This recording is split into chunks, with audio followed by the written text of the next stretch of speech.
Good evening. Most welcome to everyone. We begin with a Good short. evening.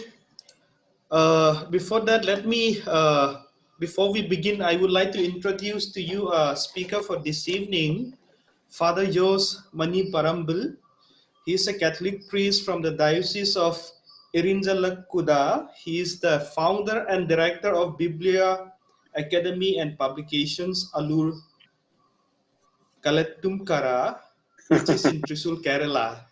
Sorry if I did not It's okay. pronounce it No, well. it's okay. It's okay.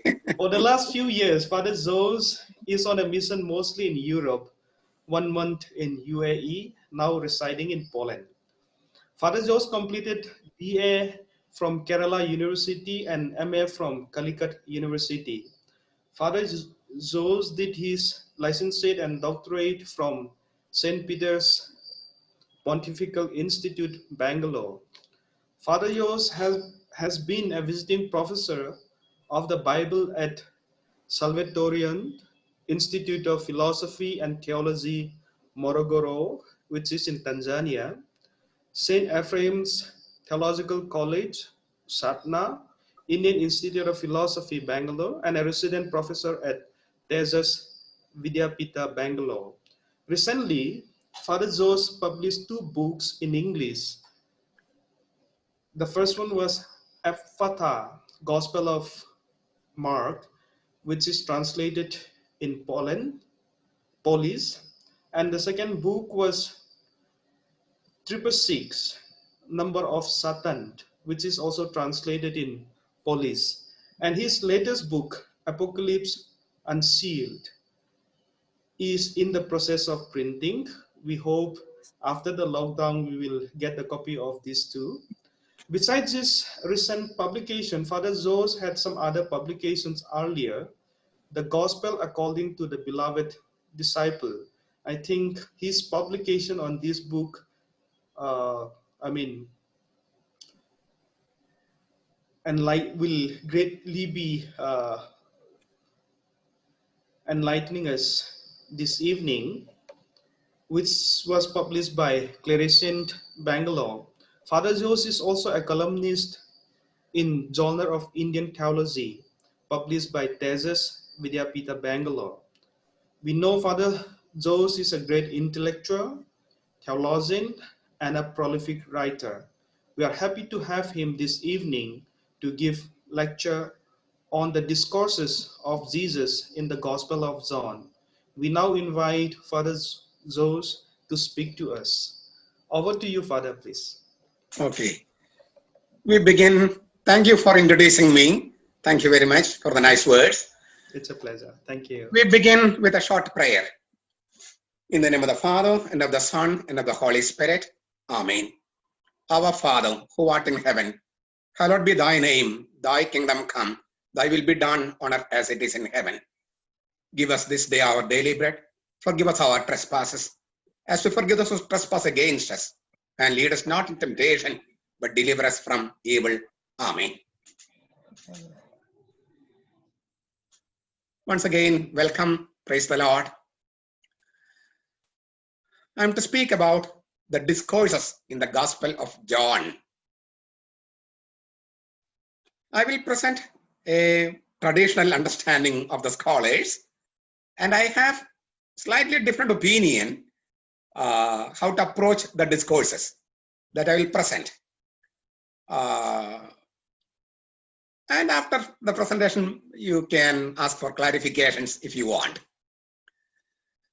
We have heard that John's Gospel divided into Book of Sign and Book of Glory. First 11 chapters, Book of Signs, and the 12th chapter to chapter 21, Book of Glory. This is a traditional means in the 20th century, a division of the Gospel of John. And in the Book of Signs, there are 7 signs and 7 discourses. I can just present before you just a short glance.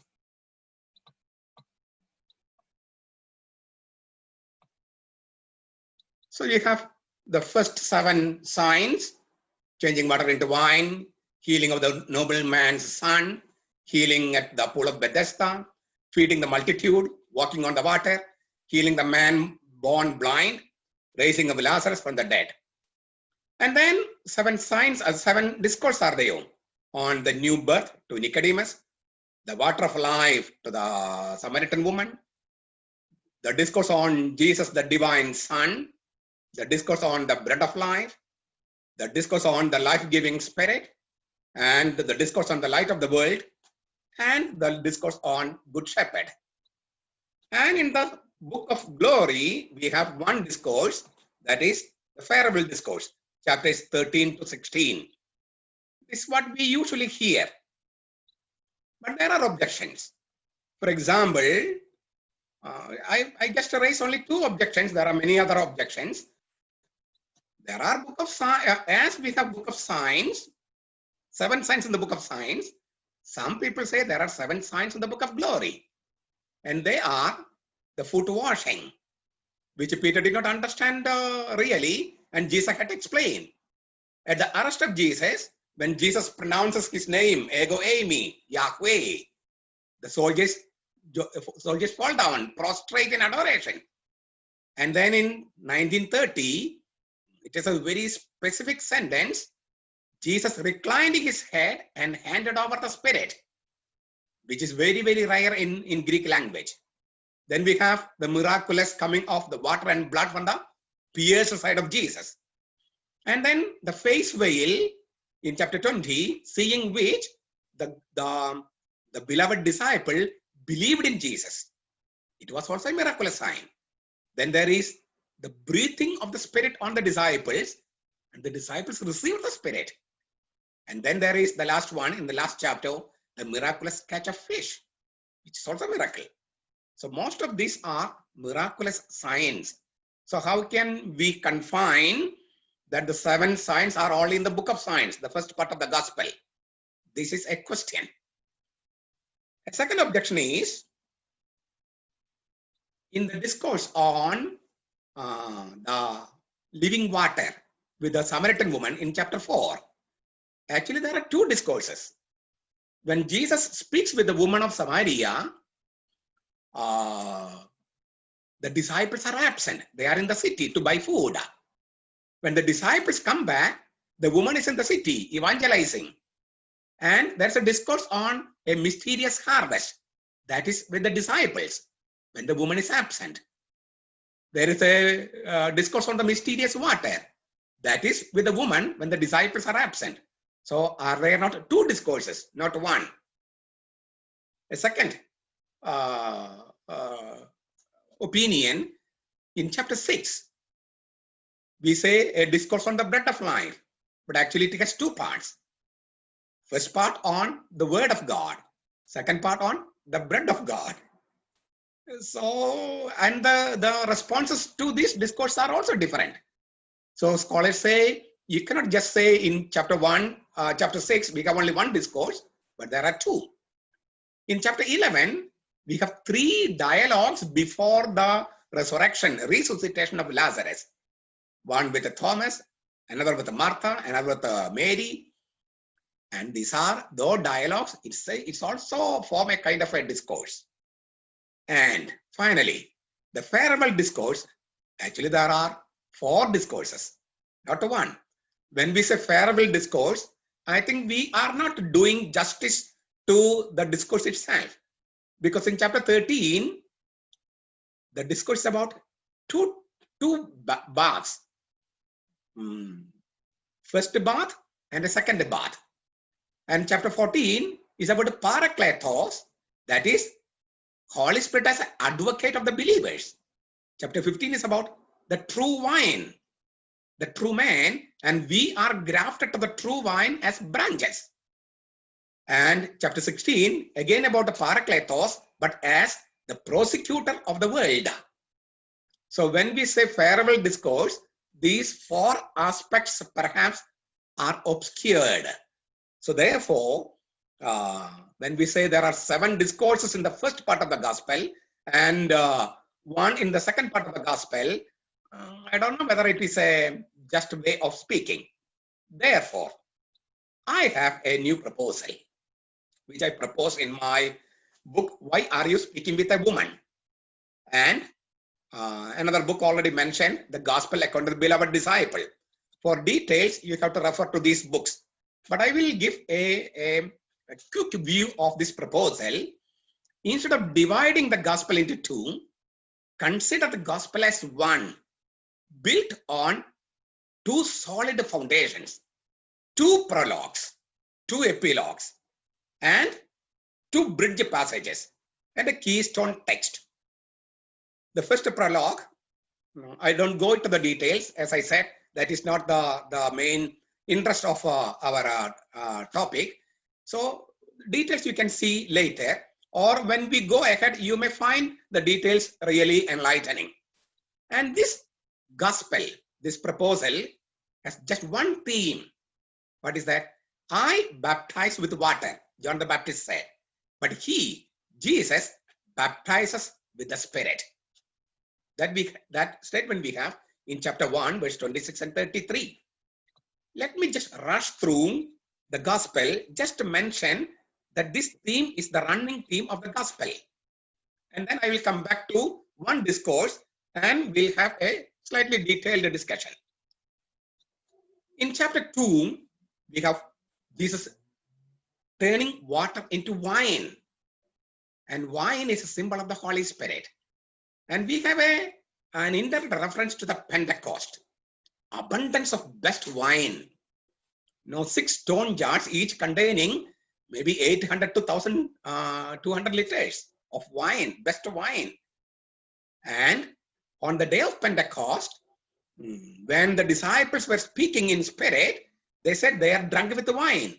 Peter said, no, we are drunk with the Holy Spirit. So there is a kind of, this is the wedding at Cana, water into wine, is a Pentecostal experience actually. And the water was insufficient. The water in the jars were insufficient and Jesus has to turn them into wine. So water of Judaism was insufficient. That means the wine of Judaism was insufficient to quench the thirst of the believers. And Jesus has to produce the best wine, the best gift of the Holy Spirit. In chapter 3, Nicodemus, he was already baptized actually in Judaism.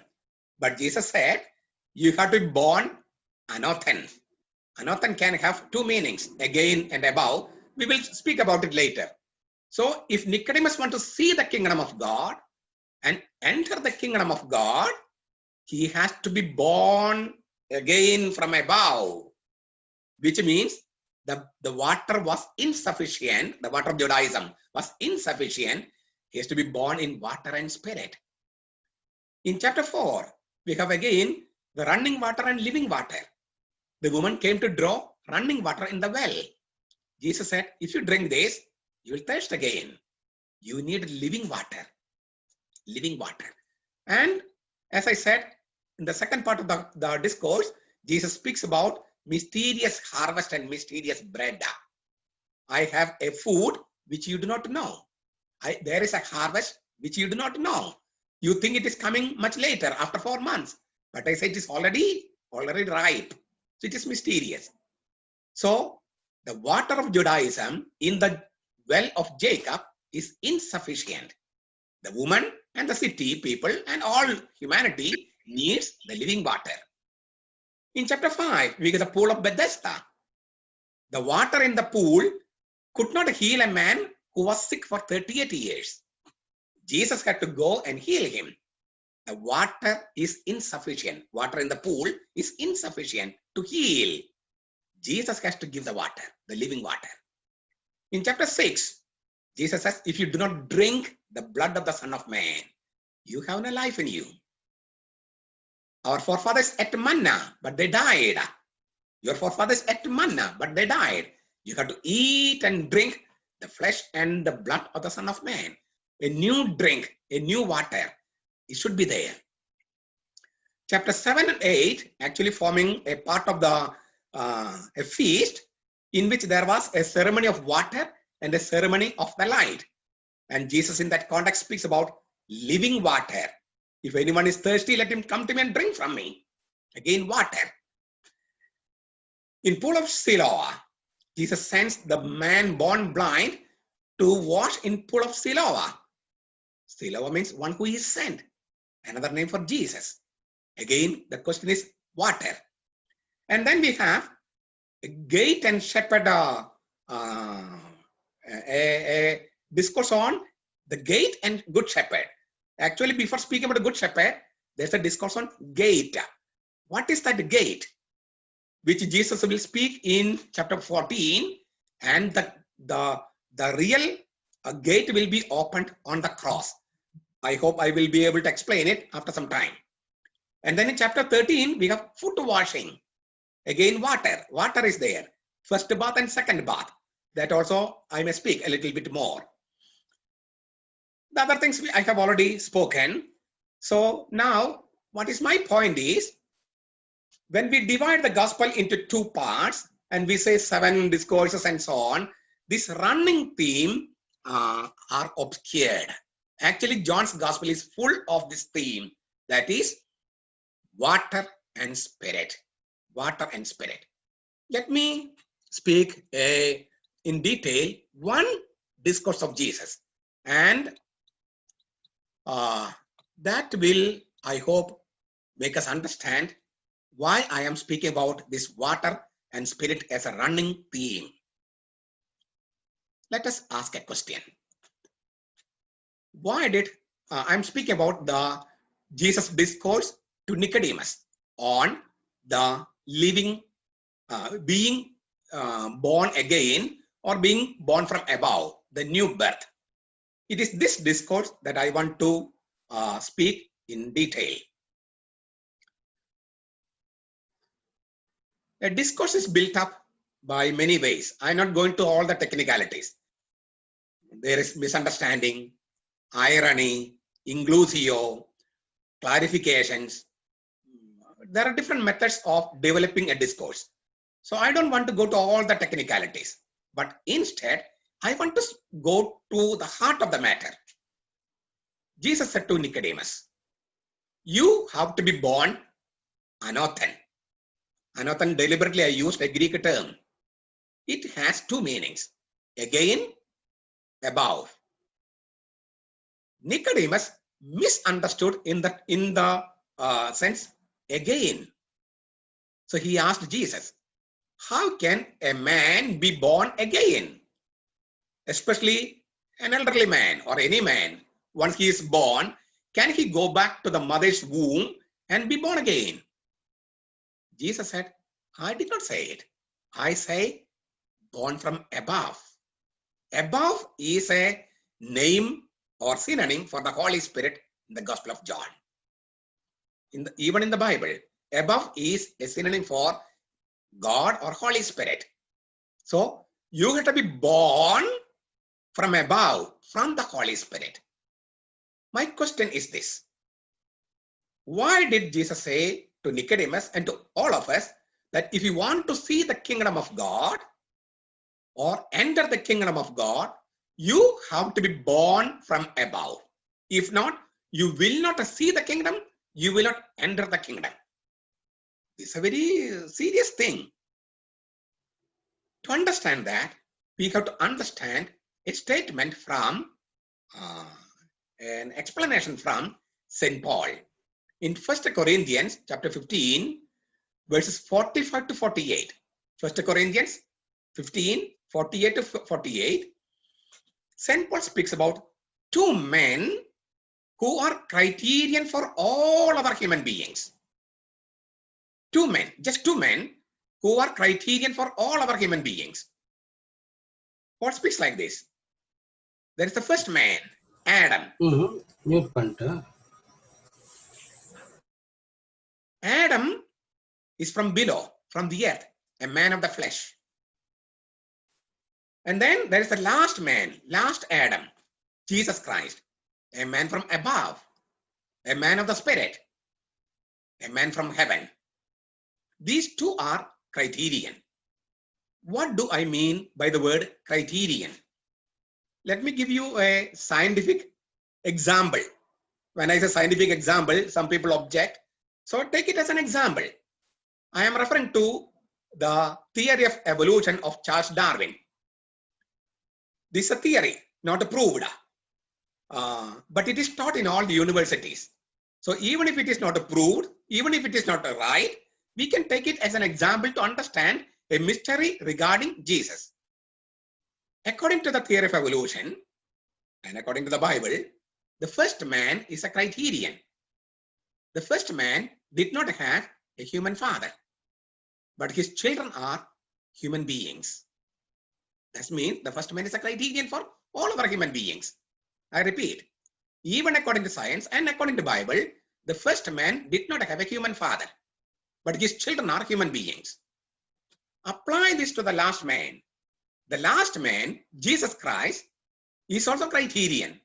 He does not have a human father, but those who belong to him are children of God. John 1, 12 and 13. Those who believed in him, those who continue to believe in his name, are given the power to become children of God, who are born not of blood, not the will of the flesh, not the will of man, but of God. So, Jesus is also criterion. The last man is a criterion. He also does not have a human father. I have a question to the scientist. Is there anything unscientific in virginal conception? Now, two men are criterion, the first man and the last man.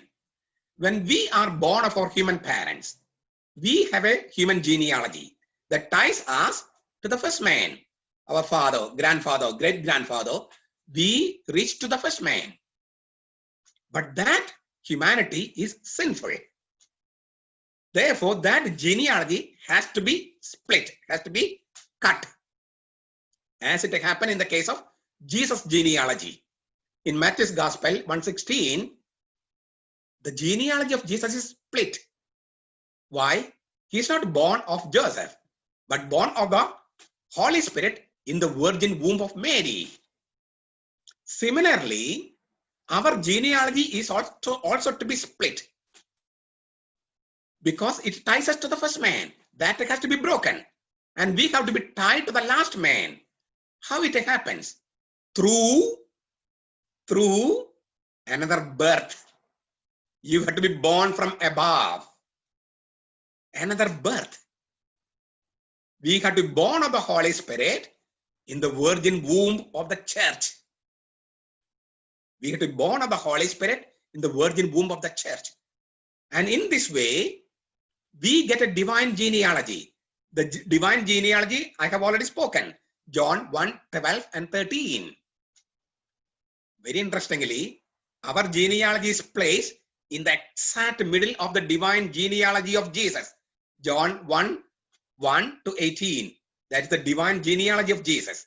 So our genealogy, divine genealogy, is placed there in the middle of the divine genealogy of Jesus. What is the divine genealogy? Faith. Faith. Believe.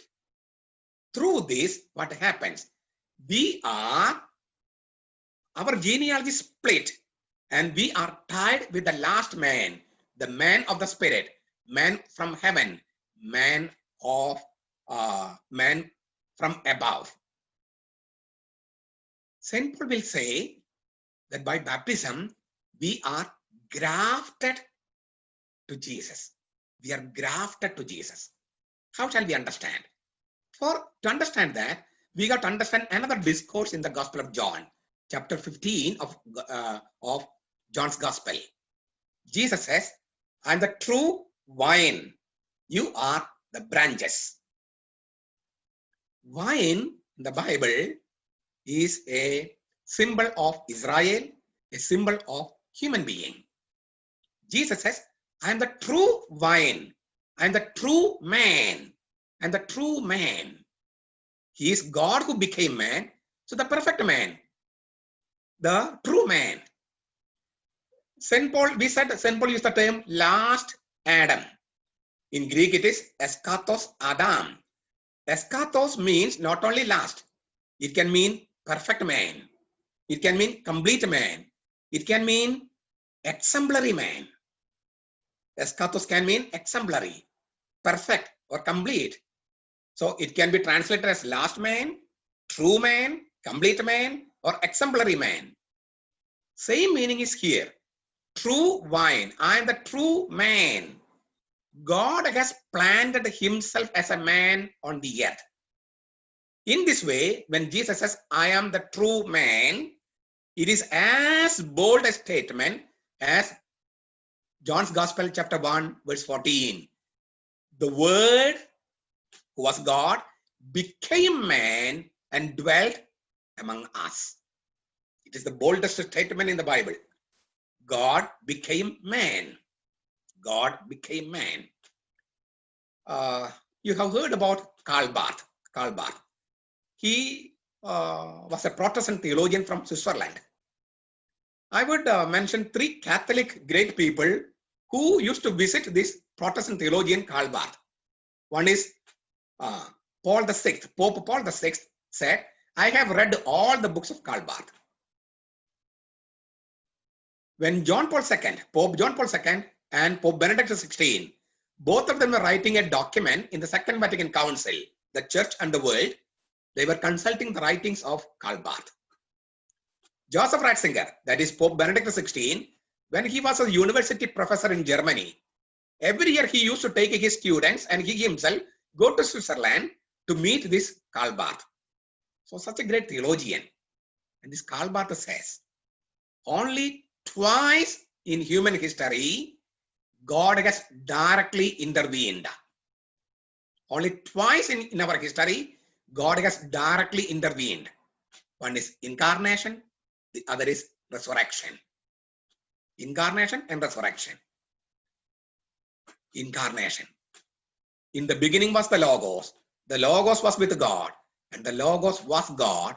That Logos became man and dwelt among us, pitched his tent among us. Confirming that, Jesus says, I am the true man, true vine. God has planted himself as man on the earth. And we have to be grafted to this man, man of the Spirit, man from heaven, man from above, if we want to enter his kingdom, if we want to see his kingdom. This is why we have to be grafted to, as branch to the true man. This is what Jesus says to Nicodemus. You have to be born from above, from the Spirit, from the man of the Spirit. How does it happen? To understand that, we have to go to the foot of the cross, the way Jesus died on the cross. John's Gospel, chapter 19, verse 30. Two scholars, one is E.C. Hoskins, the other is J. Swetnam. They studied the Greek literature and they found out that in non-Greek literature, somebody's death is narrated in the way Jesus' death is narrated. Nobody's death is narrated as Jesus' death is narrated. That means Jesus' death is narrated in a very, very unique manner. How? Jesus reclined his head and handed over the Spirit. Just to understand that, let me speak a few words regarding the Gospel of John. There's a saying attributed to St. Augustine. John's Gospel is a magical pool in which an infant can sit and play, a huge elephant can swim. It's a magical pool. When I was doing my doctorate, my professor, some of you may know, Lucien Legros from France, he said to me, you are entering into Atlantic, turbulent waters. Be careful not to be drowned. John wrote in Koine Greek, ordinary, not a classical Greek, ordinary market language. But he packed many meanings into one word, which we have already seen, anothen, again or above. Same meaning can be found also in the word that he used to narrate the death of Jesus. Jesus reclined his head and handed over the Spirit. Reclining can have two meanings. You can recline backward. You can recline frontward. When we say bow down, we have only one meaning. But reclining, you can also recline backward. You have reclining chair. So John means both. While Jesus is hanging on the cross, he reclines backward. We ask, to where? In 1:18 of John's Gospel, we read that God the Son sits in the bosom of the Father. God the Son sits in the bosom of the Father. Always. He never leaves the bosom of the Trinity. He never leaves the bosom of the Father, even when he is hanging on the cross. So, when Jesus is hanging on the cross, and we must remember he is God who became man, and then only we understand anything that I speak. He continues to sit in the bosom of the Father, and he reclines his head backward to the breast of the Father. To the breast of the Father. And then we read in Luke's Gospel, Jesus speaking, Father, I commend my spirit into thy hands. I commend my spirit into thy hands. At that time, John 15:26, the Spirit proceeds from the Father. Spirit proceeds from the Father through the Son. And then he bows down his head and handed over the Spirit. Hand over. I hand over this box to somebody and it becomes in their custody. This is the meaning of handing over. I hand over. Jesus bowed his head and handed over the Spirit. To whom? There are many people at the foot of the cross, but two are very conspicuous to whom Jesus speaks. One is Jesus' mother. It is not written Mary of Nazareth, but Jesus' mother. And the other, the disciple whom he loved. Who is the disciple whom he loved? We say John. But John did not say John was standing. John did not say I was standing. It is written, the disciple whom he loved. I have a question.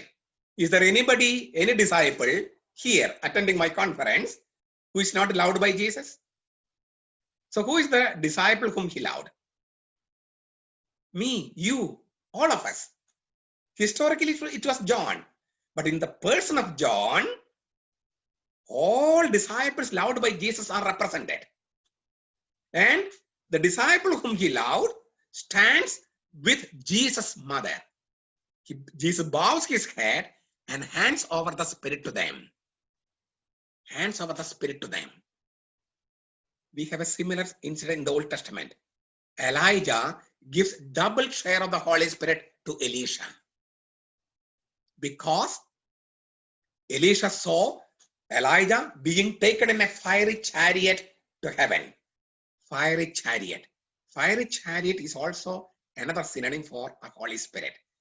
I usually say the fiery chariot of the Holy Spirit. Jesus being lifted up on the cross. That is the fiery chariot of the Holy Spirit. So when Jesus, and that being lifted up on the cross is itself is the glorification, is the exaltation to heaven. So therefore, Jesus' mother and the disciple whom he loved are witnessing that. So Jesus hands over the Spirit to them. And immediately, Jesus' side is cut and water and blood flows out. Water, the living water. If anyone is thirsty, let him come to me and drink from me. That living water flows from the open side of Jesus. And the blood, it can mean salvation. It can mean also Holy Eucharist. The church is born in water and blood, in baptism and Holy Eucharist. Jesus' mother and the disciple whom he loved, representing the first community of the church, born from the open side of Jesus. Because Jesus said that his death will be like a woman delivering a child in pain. John 16:21. Jesus dies as a woman delivers a child in water and blood. Like Adam's side was cut and Eve was taken, Jesus' side is cut and the church is taken. Church is born in water and blood, in baptism and Holy Eucharist. It is in this way that we get grafted to the true vine. We become the branch and produce the 9 fruits or 12 fruits of the Holy Spirit. Again, there can be a question. So if we are grafted to Jesus, the true man, the man without sin, man from heaven, man of the Spirit, but we are human beings. No, we commit sin again. So baptism, though it removes original sin and we get all supernatural grace, we continue to be human and we continue to commit sin. So how shall this being born again continue, go forward in our life? Here comes Jesus' explanation regarding the first bath and the second bath. When Jesus was washing the foot of the disciples, Peter said, "You should not wash me." Peter said, "You should not wash me." Jesus said, "If I do not wash you, you have no part with me." Greek word is, the Hebrew word is heleka. Greek is, I think, meros, I think. I don't exactly remember. It literally means heritage, patrimony or heritage. If you do not allow me to wash you, you have no patrimony, you have no share in my Father's property. Peter was an impulsive man and straightforward. When he heard about Father's property, he said, in that case, not only my feet, my body, my face, everything, the whole body has to be washed. Jesus said, one who already had a bath does not need a second bath. It is enough that his feet are washed. My question is this: what is the first bath and what is the second bath? The first bath is baptism. One who have already had a wash in the Holy Spirit, we are covered with the Holy Spirit. But if we commit sin again, it is as though our feet are dirty. Our feet are dirty. We have to allow Jesus to wash again. We have to go to the pool of Siloam and wash again. Or we have to allow Jesus to wash again. In the Catholic tradition, this happens when somebody goes to the confessional. The confessional is the pool of Siloam where we allow Jesus to wash our feet. And at that time, the Father puts the first robe of supernatural grace. When the prodigal son returned, the Father ordered to put the best robe. But the church fathers interpreted first robe. What is the first robe? First robe of supernatural grace. The Son washes away our sins. The Father puts on the first robe of supernatural grace and embrace us, and the Holy Spirit anoint us. So it is an encounter with the three persons of the Trinity. I am speaking from a Catholic perspective. So this is what the second bath is. The confessional. In short, all discourses, all events in the Gospel of John are about Jesus baptizing with the Holy Spirit. Here I have a question to some people who raises an objection. Some people say that we have to receive baptism in running water. First of all, we don't have any references to, we don't have a verse like that. Second, baptism in running water is John's baptism, I think. John said, I baptize you with water. He baptizes with water and spirit. What is that water? That water is the living water that flows from the open side of Jesus. Not any water in any running river. Not in Ganges, not in Kaveri. It should be the water that flows from the open side of Jesus. In that context, we have to read that verse, Gospel of John, chapter 7, verse 37 to 39. If anyone is thirsty, let him come to me and drink from me. Out of him. Who is this him? In the New Revised Standard Version, it is paraphrased. Out of the believer's heart shall flow the rivers of living water. Refers to two people. Primarily to Jesus, but secondarily to all believers in Jesus. Those who are already grafted to Jesus, the true man, the man from above, the man of the Spirit, they become the source of living water for others. This is why when we bless the water in the name of Jesus, in the name of the Trinity, that water becomes the living water from the open side of Jesus. For that, Catholic tradition says there should be an apostolic succession, apostolic, an unbroken chain of apostolic succession, because it is through this unbroken chain that the power of the Spirit is transmitted. When Jesus, in the King James Version, we have a beautiful translation for the institution of the 12. In some translation, we have RSV and RSV and so on, appointed the 12. In some, instituted the 12. But in King James Version, it is written, ordained the 12. It's an ordination. The Greek word is poieo. And that is used in the Old Testament for the ordination of priests. Jesus, according to Luke, Jesus prayed the whole night.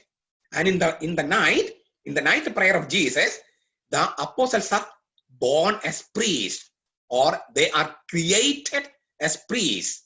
Poieo literally means to make, to create. So Jesus created the 12. And in Matthew's Gospel, Jesus stretches out his hand and ordains them, which means there's a laying of the hands. And we have a lot of traditions in the Bible regarding the laying of the hands, anointing of the kings, prophets, and priests.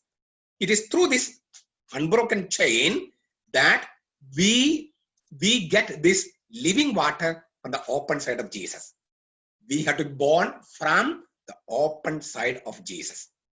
It is this open side of Jesus which is the gate to heaven. St. Augustine was stumbling upon a verse in the Gospel of John. He felt scandalized. What is that word? Jesus, God the Son. He says, I cannot do anything of my own. I can do only the thing that I have seen with my Father. How can Jesus say it? How can Jesus say it? And he began to meditate. And finally he came out with two words. Two words to explain the mystery of Jesus. From, for. Jesus is totally from the Father, totally for others, nothing for himself. Totally from the Father, totally for others, nothing for himself. This can be seen on the cross also. What is the cross? Cross in Syriac language, the word is sliwa. Sliwa, which can have two meanings. The wood, the cross, or the person on the cross. I think the person on the cross is the real meaning. Sliwa, the cross. So what is the cross? We have already seen that Jesus continues to sit in the bosom of the Father even when he is on the cross. And then he still we hear from the cross, Mark 15:34. Eloi, Eloi, lama sabachthani. My God, why have you abandoned me? How can Jesus say it? So what is happening? With one hand, Jesus clings to his Father and says, my God, my God. And the other hand, he reaches out to all human beings who are far away from God. He reaches out to them, embraces them, becomes one with them, and raises the question which they are raising. Why have you abandoned me? Two loves stretch Jesus apart. Love for God the Father, love for human beings. Two loves stretching him apart. With the result, there's a split in his body. Totally from the Father, totally for others. Love for the Father, love for others. Two loves stretch him apart. This, I repeat, I have said, I am repeating, this can be comprehended only if we accept that Jesus is God who became man. So when two loves stretch him apart, his side is split. That split of love, rupture of love is called the cross. Rupture of love. To understand it, to understand that this is not mere rhetoric, let me give our own experience. We are torn between the husband and God, or torn between wife and God. Suppose you have a non-believing husband On Sunday, you want to go to church, but the husband does not allow you. You cannot abandon your husband. Can you abandon your God? No. You are torn between God and your husband, or you are torn between God and your wife. You are torn between your parents and your children. It happens to us as mere human beings. These two loves stretching us apart. That is called the real cross. Cross is a rupture of love.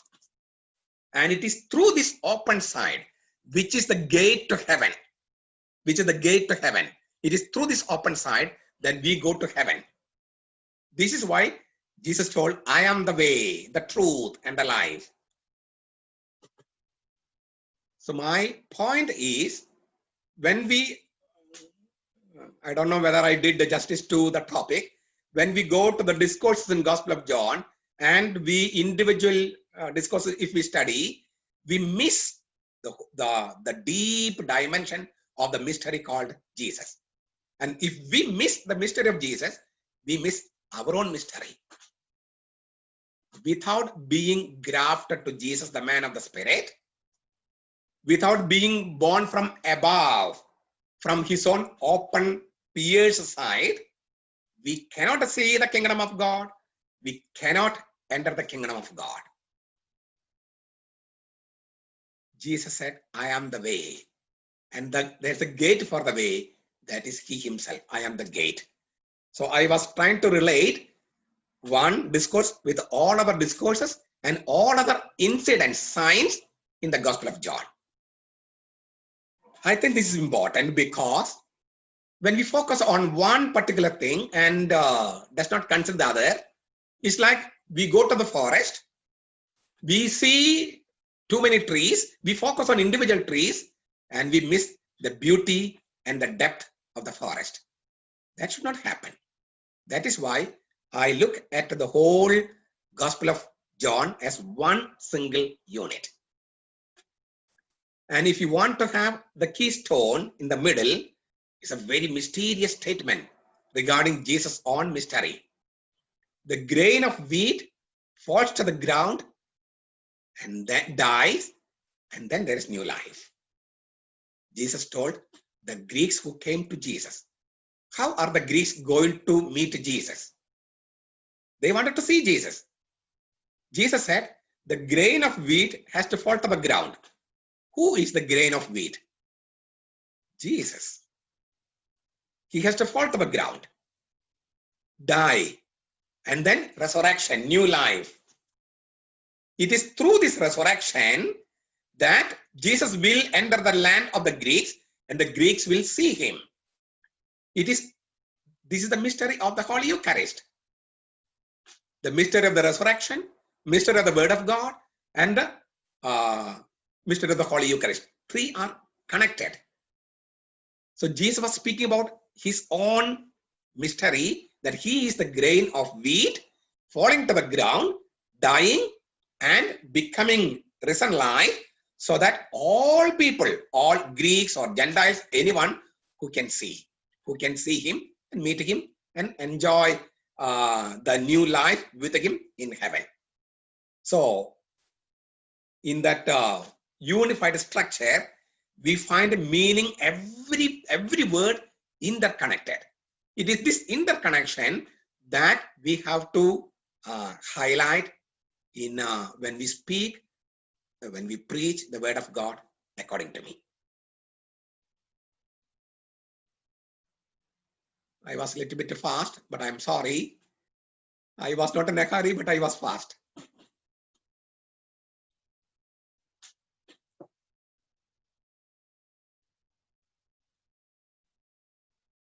Any questions, or can I continue? Do I have more time to continue? Yeah, you may wrap up your talk maybe by 2-3 minutes, and then we can take the questions Okay. and answers. Okay. So I was highlighting the first discourse of Jesus to Nicodemus. It's about new birth, we said. But new birth is not being born again, but being born from above. Being born from above. And I was raising the question, why? Why should we be born from above to see the kingdom and enter the kingdom? And I was explaining, referring to St. Paul, science, and the other parts in the Gospel of John. One discourse connecting to all other discourses, plus all incidents in the Gospel of John. Then only we get the meaning of Jesus' words that we have to be born from above to enter the kingdom of God. Maybe just before this, maybe we can refer to one more text. Jesus told Nathanael, you will see greater things, that the Son of Man descending and ascending on the Son of Man. The word Son of Man is what I want to highlight. This is known as self-designation of Jesus, which means this designation comes only from the mouth of Jesus. Only from the mouth of Jesus. One text that could be an exemption is Stephen's sermon in Acts of the Apostles chapter 7. But there he's quoting a words of Jesus. Therefore, we can conclude that Son of Man, the word Son of Man in the New Testament comes only from the mouth of Jesus. Why did Jesus say, I am the Son of Man? What is the meaning of Son of Man? We have in Prophet Ezekiel, Son of Man means an ordinary human being, a human being, son of a man. But in book of Daniel chapter 7, we see the Son of Man in heaven to confront the kingdoms below on the earth. Son of Man descends from heaven. So Jesus is true man, but in heaven. How shall we understand? Jesus is a unique person on whom heaven overlaps, earth overlaps. So in his omniform, Vishwarupa, omniform, I am just visualizing, one leg of Jesus is on the earth, the other is in heaven. One leg is on the earth, the other is in heaven. If we remain touching him, and we touch him by faith, if we remain touching him, we step into heaven right now, at this moment. So we enter the kingdom right now when we remain touching Jesus, the true man, the Son of Man, because his one leg is on the earth, the other is in heaven. I am using some human terms to make us understand what Jesus is. This will make us also understand of the meaning of being grafted. Again, I am speaking from a Catholic perspective. I'm sorry, but I hope it will make us understand better. We call it 3 sacraments of initiation: baptism, confirmation, and Holy Eucharist. It is through these sacraments that one is being grafted to Jesus, the true man. Now, baptism, all of us understand. Confirmation is slightly controversial. But let me give one text from the Gospel of Luke. In chapter 1, it is written that Jesus was born of the Holy Spirit. When Mary asked, how can this be? Angel Gabriel said, the Holy Spirit will come upon you. The power of the Most High will overshadow you.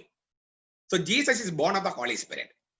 Yet, after baptism, Jesus was praying. And the heavens were opened, and the Spirit descended on him in the bodily form of a dove. In the bodily form of a dove. Jesus was born of the Holy Spirit.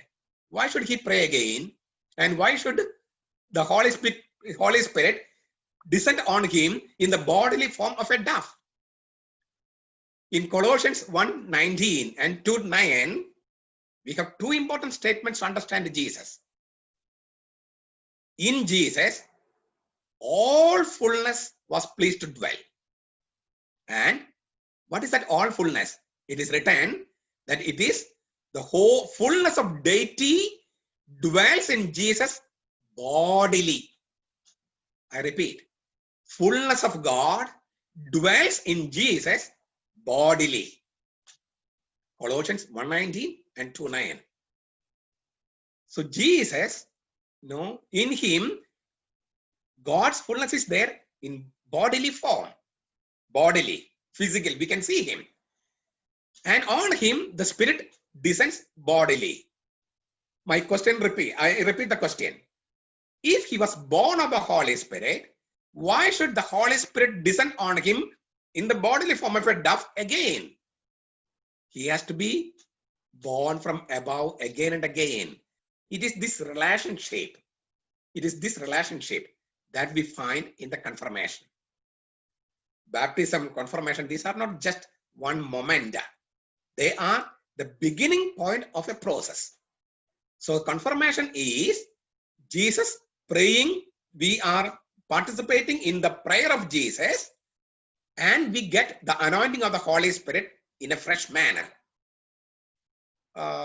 Since this is an important thing, if I have time, in 1 minute, I will speak about one word about prayer also.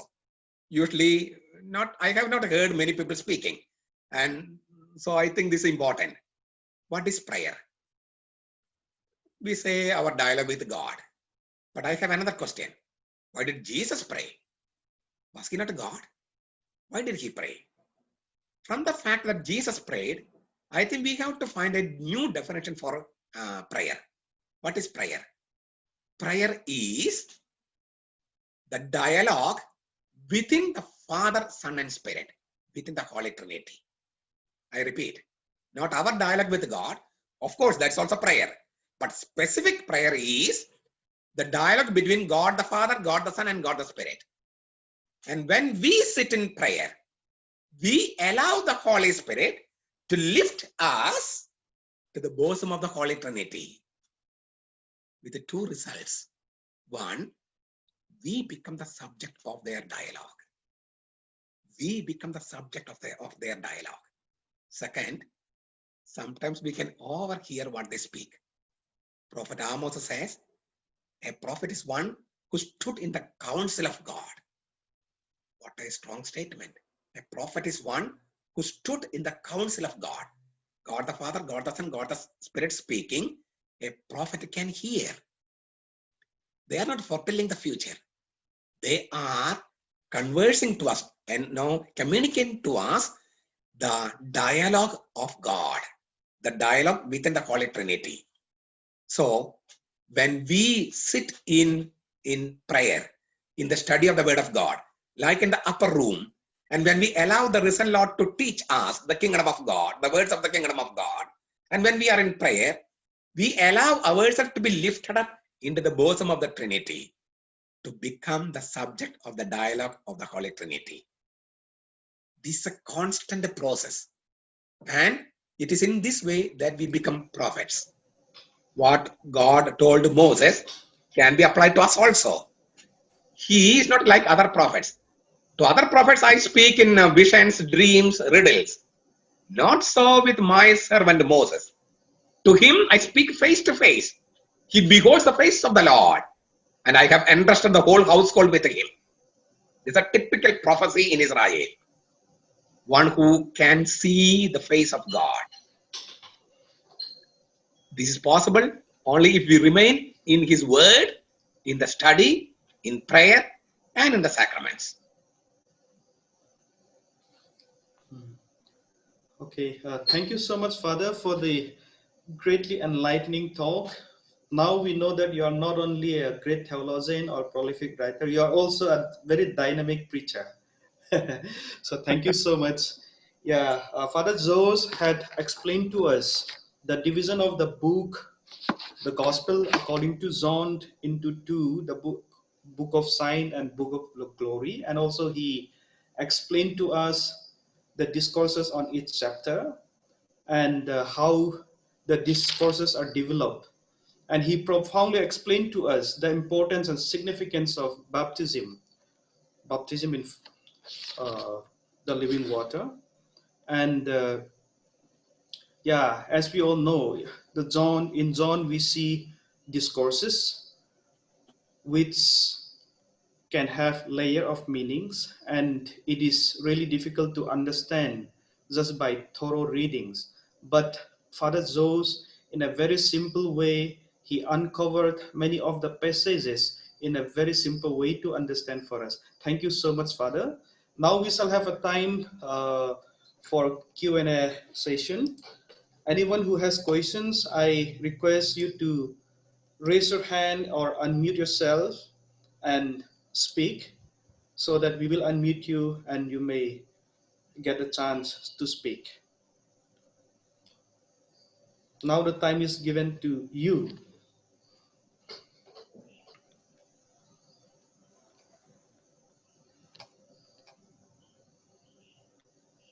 Who can speak? Yeah, you may please unmute yourself and speak. Let me ask some of the questions in relation with what the Father Jose also told. So I have a question to you. Okay. The problem is you also mentioned some of the Syriac ideas and understandings in relation with the John's Gospel. So I read some of the lyricists. You also know that Saint Ephraim, Jacob of Saruk. So there is a lot of close connection with all the lyrics. They also made out from St. John's Gospel. So I have a question in relation with this discourse. So most of us are aware about St. John's Gospel. It's a mystery gospel, isn't it? So I told about a magical pool. yeah, my question is, so a lot of mystery is veiled in St. John's Gospel. So do you have any comments on all these aspects in relation with this kind of mystery is also portrayed in St. John's Gospel? Okay, let me ask you a question. We say mystery, but mystery has been revealed.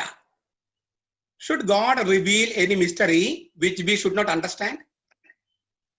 I repeat, should God reveal any mystery to human beings if we will not understand? If only angels will understand, why should He reveal to us the word of God as mystery? Mystery does not mean that which is incomprehensible. No, that is not the meaning of mystery. Mystery means that which can be understood through the word of God. God has revealed mysteries only that which can be understood. Even Trinity, even God the Son, Holy Eucharist, any sacrament. St. Anselm says, what is theology? Theology is faith seeking understanding. Faith should be logically explained. That is theology. And I was trying to explain logically the faith that we have. And that's why we call it theology. Theology is for everyone, not only for theologians and scholars. It's for everyone. Because faith should be logically explained. Because we are logical beings. And that's mystery. God has revealed mysteries only that can be understood by human beings. But there should be sustained attempt from us. Just sitting and asking for revelation, that alone will not help. The disciples spent with Mother Mary 40 days after the resurrection of Jesus. And what did Jesus do? 40 days He appeared to them. 40 days He taught them the kingdom of God. And 40 days, we translate, He was meeting them, He was sharing a meal with them. But the Greek word is synalipsamenos, which means eating salt with them. Salt. Salt means permanent covenant. Jesus made them enter into a permanent covenant of the Holy Eucharist. These three things are necessary to understand the mystery of Jesus. Thank you so much. Thank you so much for narrating the mystery. Thank you. Yeah, next. Yeah, Father Mahbub. Yeah, please unmute yourself and then speak. Pardon? Reverend Mahbub has a question. Okay. Yeah, please Yes. unmute yourself and speak. Yeah, can I you can hear hear me? now. Sure. All right. Please. Okay. Go ahead. Okay. During your presentation, Father, I picked up one thing you said in the beginning, that focusing on individual discourses, we can lose sight of the overall theme or structure. Yeah. But is it not the case to me, as you presented your lecture, that focusing only on the the overall theme, the individuality of the discourses, also disappears, because in exegesis, individual courses have to be exegeted in order to fit into the larger discourse. Can you explain that? As you You see, this is where I disagree with many scholars. For example, can you explain in the discourse on chapter 3, in Jesus' discourse on Nicodemus, why we had to be born from above? Why did Jesus say that we had to be born from above in order to see the kingdom and enter the kingdom? Can you explain in that sermon alone? Why should we? Because somebody wrote me a question. Why do we say baptism is necessary? I think my whole conference was on that. Without being grafted to Jesus, the man of the Spirit, nobody can enter the kingdom. Nobody can see the kingdom. Baptism is absolutely necessary. So, how can you understand one discourse in itself without referring to others? Second question. Did John write the whole gospel to be studied piece by piece or in the overall structure? I am not against learning each verse. In my commentaries, you can read, I have taken each word and I have analyzed. But you should always kept in mind that a word does not stand by itself. It is part of a whole. So without ignoring the whole meaning, we have to interpret the part. Often, I think in the 20th century and 19th century, the problem was we were focusing too much on individual text that we lost the basic message of the gospel. My point was, sorry to, I don't want it to get into a discussion. Other people want to also ask questions. Okay. Yeah, so we also give other people the chance to raise their question. Yes. Yes. You can. Yeah. Mm-hmm. So, but my only point was that it's quite the opposite can be true. If you just only focus on the main theme, you can lose the individuality and the beauty of the individual discourses. I told you, every word is to be studied. We should not lose the beauty of individual word. And I explained each word. Each word I explained. But the word gets the meaning all in totality. That also should not be missed. Each word should be studied in deep. I said you can get it drowned when we go. So we have to study each and every word in the depth, at maximum depth. But at the same time, we should understand that this text that we study is part of a whole. Otherwise, it will become like a media reports. Media, the minister or prime minister says something, but media takes only what is interesting for them. Okay, anyone else? I wanted to read some of the chat questions. Okay, one I can just somebody said, what about the relation between Jesus and Joseph? If Jesus had no human father, should I answer this question or it is evident? Was Joseph the physical father of Jesus? Was Joseph the physical father of Jesus? No. Some of the chat questions are Mr. Finney Jacob from USA asking a question.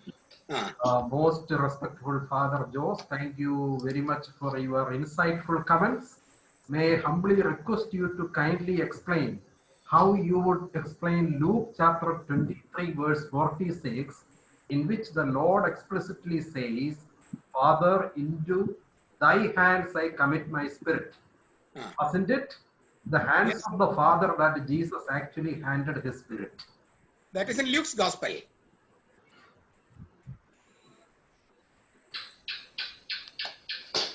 I explained. Jesus reclined his head backward to the Father's breast, and into your hands I commend my spirit. I said it. Then John 15:26, the Spirit proceeds from the Father. through the Son, and he reclines frontward to the people at the foot of the cross and hands over the Spirit. That is in John's Gospel. The Greek word is paradidomi. Jesus hands over the Spirit to somebody else. And that I explained. Jesus' mother and the disciple whom he loved, because they are the conspicuous ones at the foot of the cross. So another question is from Reverend Dr. M. Mani Chako. He is the General Secretary of the Bible Society of India. And dear Father Jose, your holistic approach is significant, but does it mean that we should ignore the meaning of each discourse and sign? I think a holistic approach and a study of each discourse and sign needs to be held in healthy tension to understand the message of the Johannine writer. I think the first question was that one. And I think I explained each text, each discourse should be studied in detail. But John did not write that discourse alone. John wrote 21 chapters. And the discourse that we study is part of a whole, bigger part. If we miss that, we miss everything. So I repeat, this is what the first question was, and I answered. I repeat, each individual discourse, each individual sign should be studied in detail, in depth. But we should not forget that this text is part of a bigger text, the gospel.